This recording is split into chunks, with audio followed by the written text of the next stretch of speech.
What's going on, guys? For the next mod to my 2018 Triumph Thruxton R, I will be installing my new Rizoma mini fly screen, mini windscreen that's going to go right here above the headlight and cover the gauges.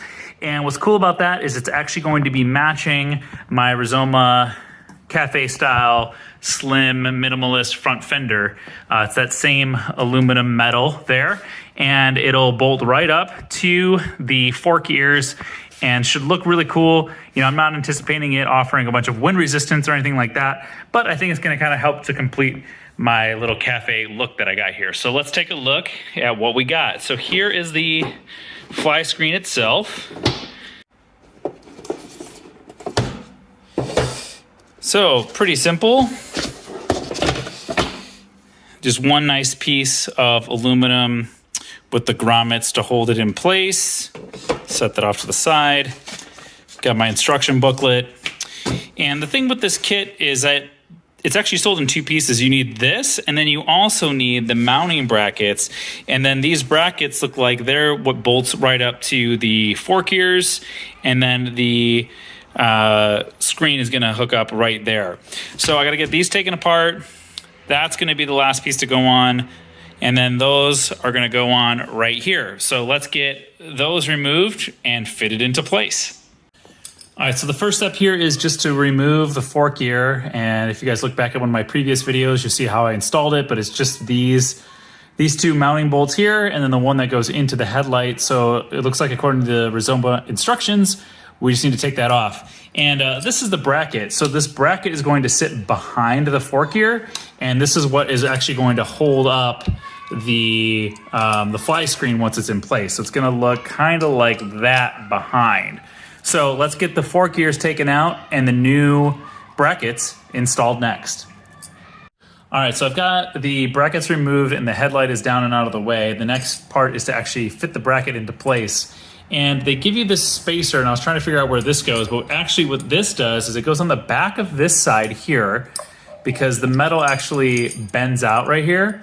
And this one has a nut on the back already, so they're trying to create the same flushness on both sides of the bracket, so you actually make a sandwich with it. So this goes here like this, like that, and then we're gonna put the fork ear back in like this. And that's how it'll actually be in place. So let me get everything installed. It's very difficult to do with just one hand, but that's basically how it will be on both sides. So I'm gonna get those all connected and bolted up. Let's take a look. All right, so I've got the bolts in place, and now I'm just gonna tighten this down. So that's tight and threaded through. This one has a hex bolt on one side and then a cap on the other. So that one's done.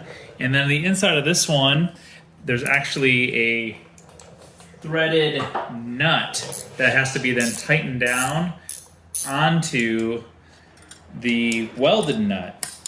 And so I'm just gonna get my ratchet wrench on the back here and tighten it down. All right, just to give you a little closer look here, the new bolt that they supplied was longer, so it went through, threaded through the welded nut that's on the back here, and then here's the bracket for the new fairing, and then once that goes on, then this cap nut goes on the back here. So you tighten this down separately. So this gets tight on this side because it's going into a threaded nut. You put another nut on this side that's holding the bracket in place. And so now you can see the bracket behind the fork ear, which is installed now on both sides. And it's gonna stick up like this. And then these are the actual brackets that hold the fairing in place, the windscreen in place. And so once we figure out where exactly and how that's gonna sit, we tighten these down to adjust it. But now I'm gonna put the headlight back in with the two screws that go on both sides here. So just to give you guys a quick little look at what the bracket looks like before any of the other stuff goes back together. Okay, so right before I put the headlight on, I actually went ahead and snugged up these adjuster nuts and bolts here, and you can see like I can actually move that slightly with my hand. And you want to be able to do that so you can adjust the fly screen a little bit when you put it on. But you want to get that just so those are nice and tight, nice and snug, but you still have the ability to really like put some pressure on that to move it a little bit so you can adjust it once it's all in place. So now I'm gonna go ahead and get the fly screen and pop the grommets into the 4 holes here and then snug those up, and we should be able to adjust the fly screen up and down to get it into the right spot. Okay, so now to pop the fly screen on. And the way these work with these grommets, similar to how the fender attached, you pop these into the bracket, and then as you tighten it, it gets fatter and holds it in place. So we're gonna pop that on now. All right, so start by popping in,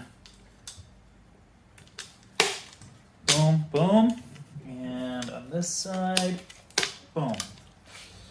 Okay, then I'm just gonna take my hex key by hand here and just snug these up. You don't really need a wrench on it. All you need is to get that grommet fat on the back. So you don't need a lot of torque. No ratchet needed.